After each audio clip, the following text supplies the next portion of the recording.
রয়েছে তারা অংশগ্রহণ করবে তৃতীয় পর্বে। ইতিমধ্যেই বিশ্বস্তমে যাচ্ছে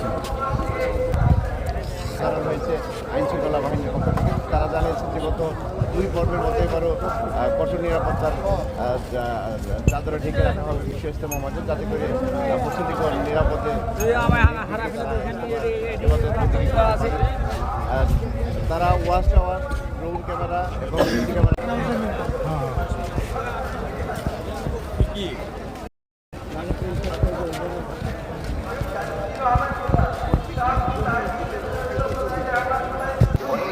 আলহামদুলিল্লাহ অবশেষে বিশ্ব ইজতেমার ময়দানে আর কি চলে আসছি। হাজার হাজার লোকজন সব আর কি মাঠে চলে আসছে।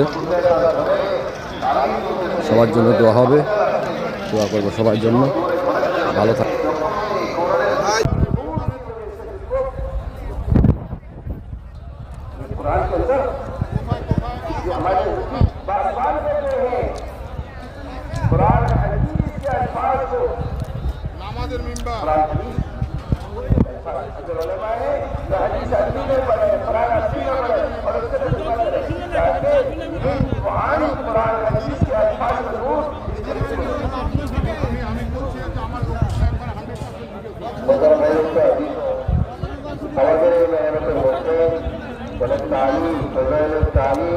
এটার গুরুত্ব অনেক। কেন মানুষের দিন বদলায় ফজাইলের তালিমের দ্বারা, ফজাইলের আমলের বয়নের দ্বারা। যত বেশি আমি তালিমে